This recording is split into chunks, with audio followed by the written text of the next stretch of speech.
Welcome back, Honors. Oh, man. Sorry about that fire drill shenanigans today. Kind of threw us off a little bit. But it's okay, because we have flips, right? That's the entire point of them. So we'll extend this by like a couple of minutes, all right? But the main thing we're trying to get to is just talking about all of the cultural themes that archaic Greeks share, right? That they participated in together as kind of a unit culture.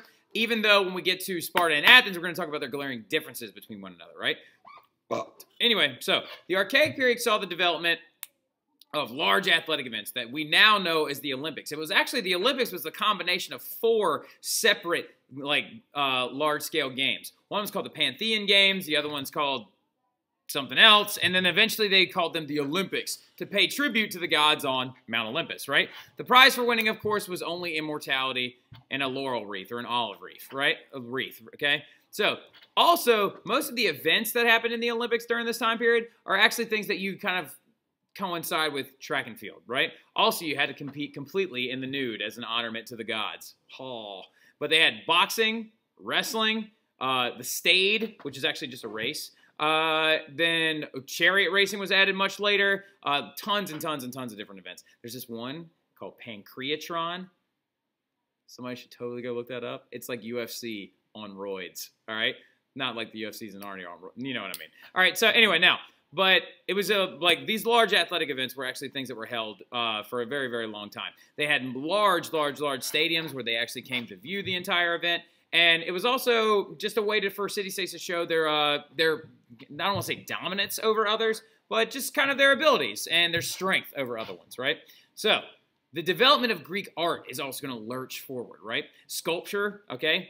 Full-form human sculptures are going to actually leap forward during Greece, and also black and red figure pottery. Black figure coming first, red figure coming later, right? Now, really quick, sculpture, though. Sculpture is going to take a big leap forward because Greeks are going to be the first people to make freestanding, proportional human sculptures, right? Some of them smaller than others, but also the big thing that they did is they tried to add motion to them by making one foot in front of the other implying walking forward, right? So, but also just the proportionality of the human figures was very important. And then this right here is red figure pottery, right? So, hence, because every figure that's actually on the outside of it is in red, okay? Because this had to be done recessively because the black is actually added last, okay? So the entire design had to be done in the negative. That's why black figure pottery actually came first. And what the Greeks would actually use pottery and vessels for is they would actually record historic events as well as myths on the outsides of them, right? So very, very, very prominent piece of Greek art is the black and red figure pottery. They also traded a lot. So now we got to talk about governing the city-states. So each city-state was governed from the polis, right? So the polis is the basic Greek political unit, right? That is what each individual city-state is called, is a polis, all right? So really quick, though, the polis was then broken down into 2 parts, right? You need to star this entire thing, this section really quick. It's very important. And for some reason, some of my classes sometimes often have a problem with remembering it, right? So, but governing the city-states is massively important due to the fact that each polis is broken down into 2 separate districts, right? So you had the Acropolis, which was actually on top and was elevated above everything, and that consists of your high city, which is called, the high city, the Acropolis is the high city, literally speaking, and it contains huge marble temples dedicated to different gods and goddesses and the patrons, patron gods and goddesses of each city-state, built on a hill or a very high elevation, right? So then below that, you have the walled in main city, all right? It's usually on flatter ground. The bulk of that lower city is made up of the marketplace, which is the agora, right? It also contained theater, public buildings, and homes, right? But here's the thing. Only the wealthy lived within the walls. Most of the poor community actually lived outside of them, right? So, really quick, hold on. I'll be right back. Hold on. Hold on. So, it would look kind of like this. Like, this would be like the wall around the outside of Athens, right? Okay? And then on the inside, you would have like the Acropolis. Stupid bad marker. All right. Almost got it. All right. Then on the inside, there it is. So then on the inside of it, you would have like the Acropolis, which had the very famous building on it, the Parthenon, right? Inside of like Athens, okay? Also the Athena Nike temple was there. And then your Agora would be down here. And then you would have like your wealthy homes inside. You'd have an Odeon right there, right? Very, very important. Now, here's the other thing, though, which is crazy. All right, so all of your farming and your agriculture, though, was done on the outsides of the city, right? So all that was done out here, and then everyone paid tribute back to the main polis area, right? So that's how actually all of their agriculture and their economics were done. Taxes actually went back to the main polis, but the walled city, the main city, is still a very important place. The agora is like hugely important due to the fact that, oh, well, first of all, there's the Athenian Acropolis, right? That right there is the Parthenon pole, and right here is the lower city below it, the ruins left behind anyway. So this right here is what we believe it looked like at its height. As you can see, all of the agriculture happening around the outside. Also very large harbors, natural harbors that like usually they were built near. And of course, oh, beautiful. I wish I could have seen it when it was real. Now, anyway, so the marketplace, though, another important gathering place, right?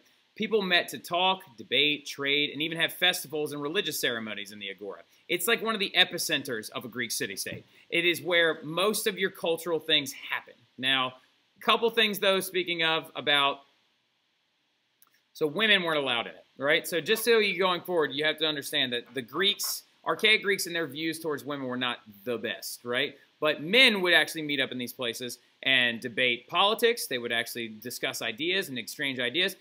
Socrates actually did some of his heavy lifting work when he was becoming a philosopher in the agora to try and gain some like followers, right? Well, not followers, but to try and spread his intelligence, right? So this right here is actually the remains of the agora in Greece, right, or in Athens. So, and you can see the individual stalls right here where different shops and different vendors would actually be set up inside of. Very, very cool.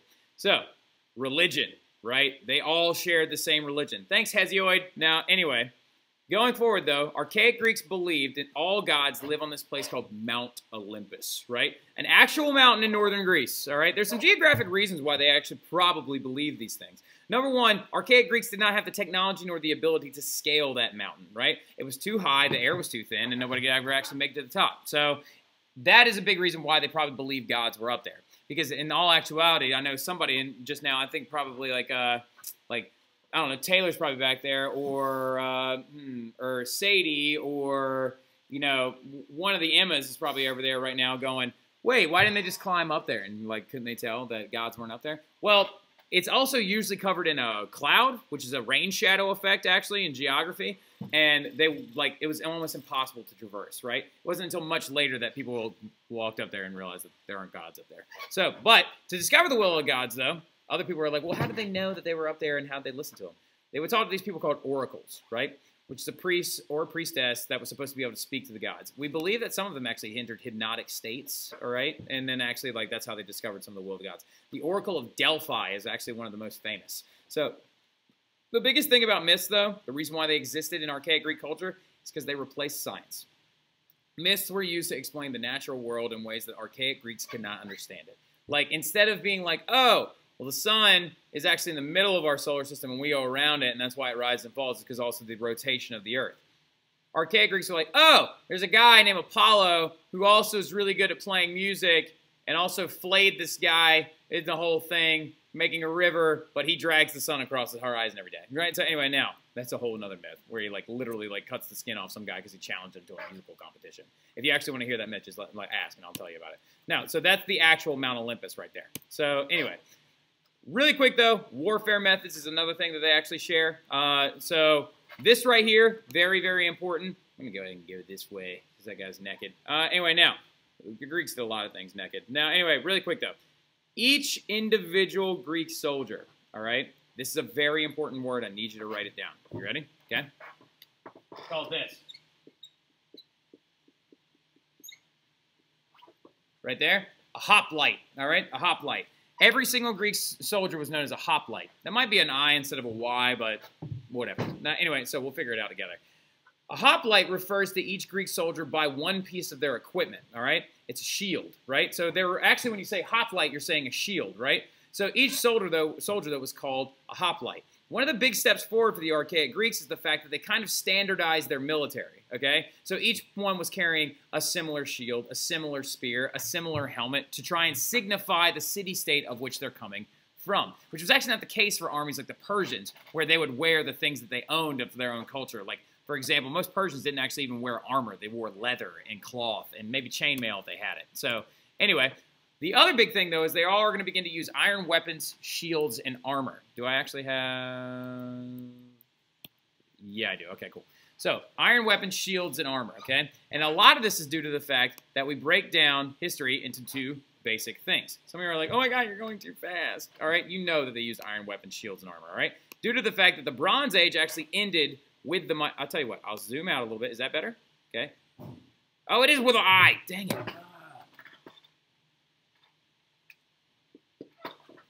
Light. Anyway, but the Bronze Age ended with the Mycenaeans, right? The Bronze Age collapsed, so we really don't know why it happened necessarily, but most of the historical community believes in the Doric invasion, or the Dorian invasion. And then the Iron Age began out of the dust of that, right? Began in the Dark Ages, was perfected by the Archaic Greeks, okay? So, they adopted the hoplite system, which is, of course, referring to each of their shields. This is the big thing that they're going to lurch forward with, the phalanx, right? Now, the master of the phalanx is actually the father of Alexander the Great, Philip II, which did not come into until the late classical period in Greece.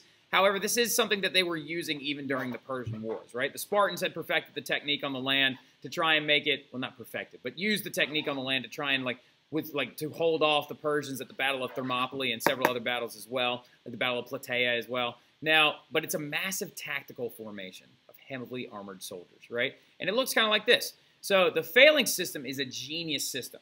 So it refers to basically a basic principle called a shield wall. Whenever you look at the Romans, they're like, oh, the Roman shield wall, right? Well, a shield wall is referring to the fact that you have heavily armored hoplite soldiers up front, all with a shield, and a spear going over top of their shield, right? So this way they can thrust and advance as well and protect themselves. But the better system about it is as you go back, there are also other men armed with spears and shields, and another row of spears and shields, spears and shields, spears and shields, right? So as they advance, if someone is to go down, another man just simply steps up and replaces them, right? It's almost impossible to defeat in ancient warfare methods. One of the only ways you can do it is by outflanking them, right? It's actually how the Persians won the Battle of Thermopylae, because they used to pass through the mountains to try and come up behind the Spartans, right? But a force of like 6,000 Spartans, like heavily decimated a Persian army that was over at the 200,000s mark.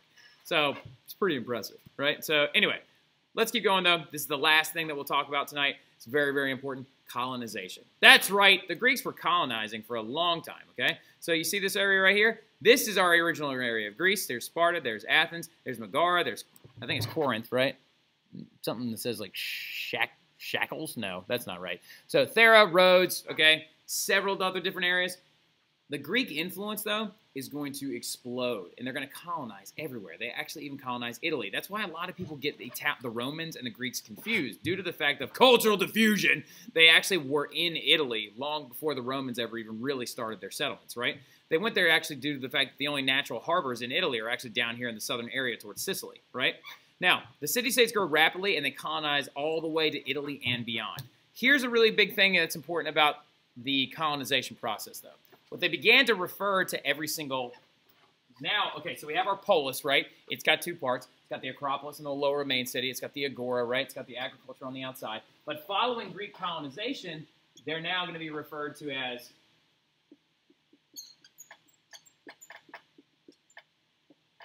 a metropolis, which actually means mother city, right? So every colony that was established by each separate city-state, and now the ruling city-state is going to be known as the metropolis, the mother city. And all the goods and the taxes from these different colonies will end up going back to the metropolis. And it was a way for the Greeks to grow power and strength, right? So very, very good stuff. Let me double check and make sure there's nothing else. Perfect. All right, so, but that's it, all right? So I really appreciate y'all coming along, right?